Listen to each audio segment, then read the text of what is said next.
Womanspeakpodcast with Joy Sylvester. Welcome to my channel. Please like, share, and subscribe.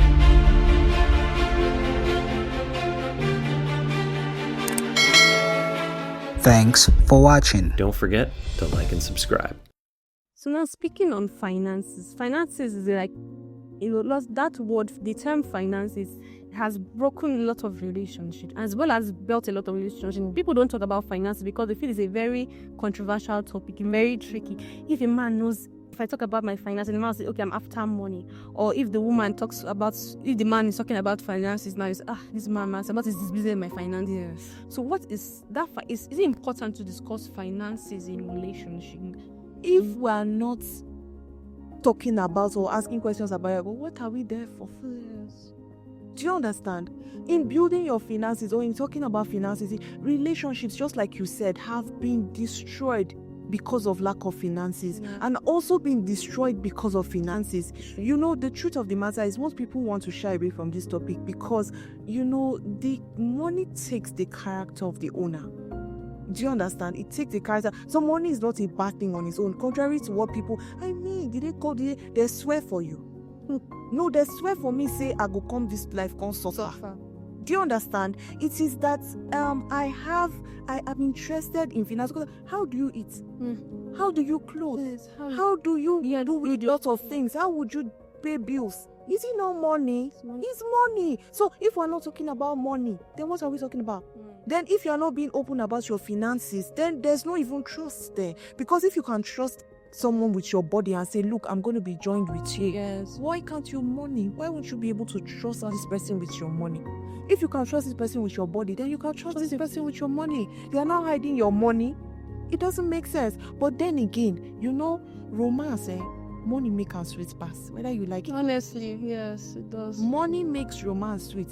Because if you do not have money, well, let's talk about it from the perspective of a lady now. As a lady, if you are not financially independent, there are things that you see, when you as a lady have your, there's something about having your own. Yes, I'm more of like, have your own. Have your own. This thing of having your own. You Yes. have your own. Exactly. You just you're on the mercy of that person. Exactly. So instead of waiting at that point and saying you are just waiting, you want to be your girl wife. You are waiting, you want to be your girl wife. I'm just waiting for the Prince Charming to come and sweet me, the billionaire guy. You have your own. It is very important because you know what? There's a value that it gives you. You know that feeling of knowing that this money is my own and I'm working. That's a Proverbs 31 I'm talking about. So how it is your own. Know that you are able to contribute. Yes. Don't want to be like taking. I'm always collecting. You are always. What are you giving? True. The only thing that you can give is sweet lines. You know how to sit down and compose sweet messages and send. During Valentine's Day, you are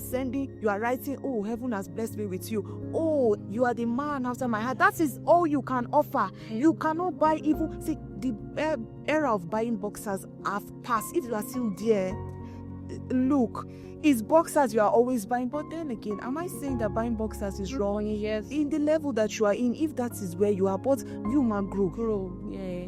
Do you understand? You might grow. See, there's a respect that these men will have for you. Yeah. Then there are some guys again that come and say, is it all about the money? Is it all about the money? If it's not about the money, what is it about? It's true. So as a lady, it's not wrong to say, I want to marry a rich man. It is not wrong. It is not wrong because God gave Adam work before he brought the woman because he knows that we are softies. We are softies, man. We are baby girls. We like to be taken care of. That is why he said, okay, you know what? I know this babe I go bring for this guy now. Make her give her work so that you'll be able to take care of her. So it's not wrong to want to be a baby girl. They swear for you. That is why there are people that I'm just thinking, I'm like, why is it that people sit and talk about this prosperity thing, talk about money, they now make it look as if women are materialistic. But the truth of the matter is, yes, there are women that are actually materialistic. Yeah. But then again, if you no get money, how we want to do the relationship? Because even recharge card on your phone, we need more. Yes, we need money. So whether you like it, okay, every day more it. Exactly. So finances is very key in a relationship. It's key because, just like I said, statistics have showed that one of the major reasons, of course, is divorce cases, which is finances, money. It's true. So as a woman, it is important. Let the man, be that Proverbs 31 woman, let the man be able to turn and say, look, today if I don't have this, I know I can fall back on my wife and she will support me. And you as the man, be able to get to that point where you know that you are able to provide for this woman financially, all her needs. You are able to feed 2, 3, 4 mouths. Do you understand? You don't just sit down and you are just, you know, there are some people, oh God, this finance thing. You know that there are guys there that they just sit and they are not doing anything. They are planning to, I'm planning also to marry a rich woman. I just want my own goal is my purpose is to marry exactly. Or I'm planning to, start up some tech business. I'm planning to do that. Or my finances.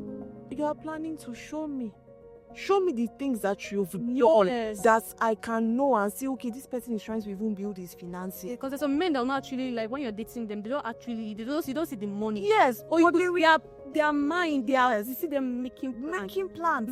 And they are good at keep it. And over the years, when you see that this person is consistent, will become better and do it. So you see that kind of a man, I can support him with everything that I have. Financially, everything. If you need money, I will give it, because I've seen your vision and I've seen your consistency towards it. So women want that security, knowing that this person has vision and she's working towards it, So I feel comfortable giving my heart or getting connected with this person that I know has vision than to give to somebody who is just planning to. It's true. It's true. Yeah. So finances is really, really like, but very broad topic, and with it is broad. Yeah, about broad. It was like an entire topic on its own. Yeah. But one of these days, have you to come on Womanspeakpodcast again. There's a lot of knowledge flowing from you, ma. Like, there's a lot of knowledge. And in this controversial topic, like the topic kissing is a very controversial topic. A lot of people that have it. Kissing is bad. No, kissing is not bad. So is kissing bad in a relationship before marriage? Is kissing bad? All right. Well, the truth of the matter is, I won't, categorically state that, kissing is bad. I'm just going to put the point out there and leave it, to the audience for them to choose. The Bible said, choose ye this day which way you shall go, right? So, in talking about kissing, what really is kissing? Kissing is the act, diplomacy, romance and all that. And what does the Bible say about sexual immorality? It says, flee from every appearances of that. Now, most people tend to say that, okay, it's just sex. We're kissing, we're not having sex. But appearances of, sexual immorality involves kissing, because kissing prepares your body to have sex. When kissing, there are organs in your body. There's an organ called oxytocin that bursts forth. This organ is in charge of making your body, preparing your body to have sex. Now, if you are not ready to have sex, why are you kissing? Why are you preparing your body to have sex? It's just like you coming to my house and you just see me put on the gas and the gas is burning and you're asking me, Beatrice, what's going on? Do you want to cook? I'm like, no, I just put on the gas. Does it even make sense? No. I know the truth of the matter is, God created us as human beings. When it comes to intimacy, we always want more. So when you see that, okay, we're just going to start off by kissing. But you see that today you stop there. Tomorrow, when you guys come back, you say, I know we just kiss. We don't kiss, we stop. Maybe we would graduate from kissing now, we'll start touching each other. Then you touch and you see that people don't have sex.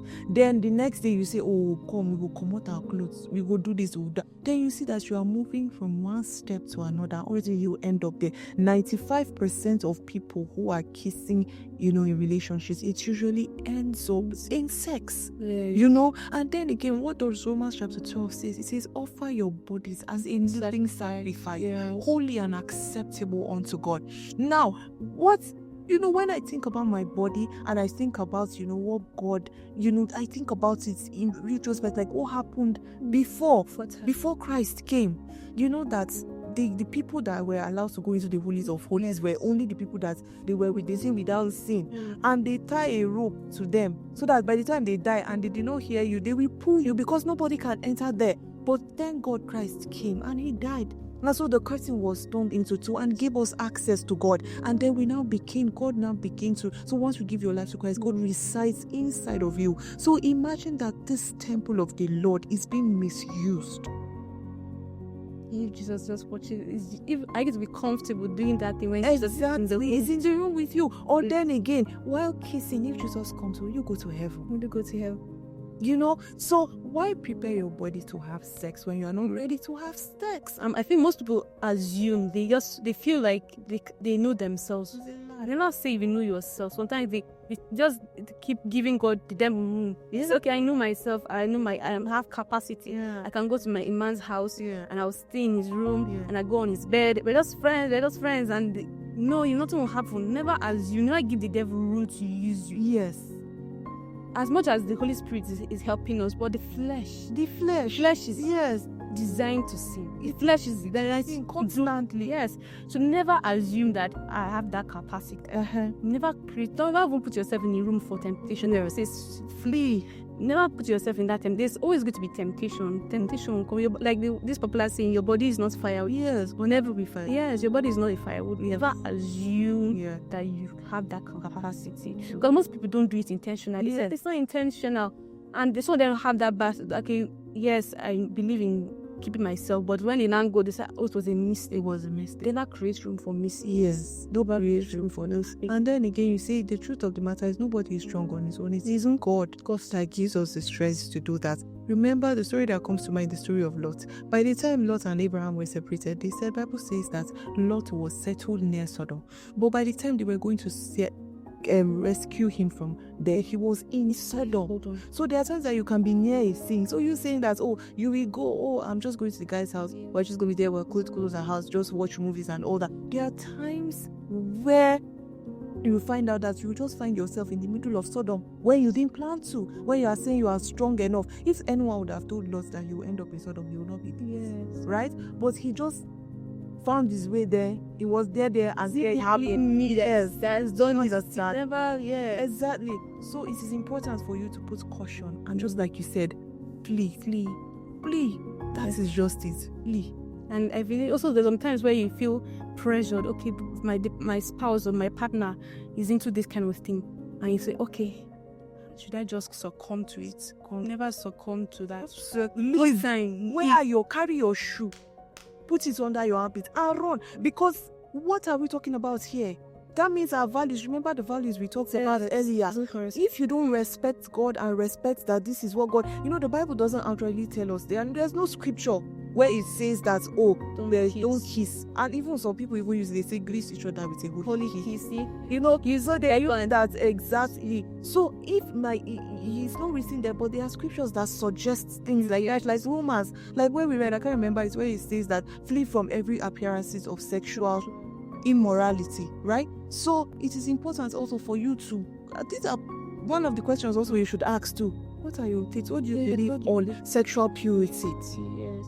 Thank you so much. There's a lot of knowledge flowing, and this topic is broad. A lot of questions, but I feel like from the basics, a lot of questions are answered. I believe that ladies making those mistakes, listening to this video, I believe they would change if they make efforts, because it's a difference between just hearing and you walking towards the words. Because you can't do the same result and do the same thing and expect a different result. If you take this step and you're diligent and you ask these questions and you're intentional, most people are not intentional about relationship. You need to be intentional about relationship because God created relationship. Because God has a purpose for a relationship.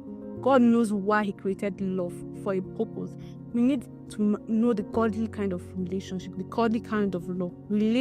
Godly relationship leads to marriage. And we discuss a lot of things about love. What love really is. Love is not infatuation. We talked about question you should answer, compatibility. Most people don't know about that compatibility thing. Most people just say, okay, he's fine. Okay, there's nothing wrong in you saying, okay, this guy is fine. You having a spec, nothing wrong. But beyond the spec, what next? What substance does he have? Yeah. Beyond the lady, yes, she's good looking. What substance does she have? And as much as like what you said, as much as you say, you're looking out for, you have this person on your box, like what you said, write down all the things you want in a man, and ask yourself, can you meet up with all these things? Do you fit into these things? Yeah. So I've learned so much for myself. I feel a lot of questions has been answered. Is this guy following? Is my purpose aligning? Almost like you always hear this purpose. But is his purpose, and is he working towards that purpose, and is he aligning with your purpose? I learned so much, and I believe ladies watching this will have learned in those, and I believe that by God's grace we'll begin to hear good relationships, godly relationships, marriage is not growing, the level of divorce will reduce by God's grace, and we're able to love the God way, to loving the God way in Jesus' name. Thank you so much again. I keep saying thank you because it's honestly a privilege having you on Womanspeak podcast and answering a lot of our questions. I really appreciate it. So welcome. We're dropping your link. Okay. You need to check our videos out, guys. You need to check our videos out. There's a lot of questions. You have more further questions that we've not even talked about. You'll find them on her channel. I'll be dropping her link on the description, on the bio, so that you'll be able to reach out, and you can all communicate to her too on your YouTube. If you have any personal questions you want to, you can message her on her. I'll just drop everything, all her information. I will drop them on the description. If you want to reach out to her, she's ever willing, and she'll answer all your questions. It's really nice. I just don't want this stuff. I don't want, because it's the information, the talk, the discussion is so enriching and so enlightening. I'm really blessed, and I believe a lot of people are blessed, and we need to build our relationships. We need to grow. We need to have godly relationships. Godly relationship was aimed at marriage, not grows, not widening the wait's hand. We need to have godly men. If you want to marry a godly man, you need to also be a godly woman. I learned so much. I can't wait to see you on the next episode. Bye. Womanspeakpodcast with Joy Sylvester. Welcome to my channel. Please like, share, and subscribe.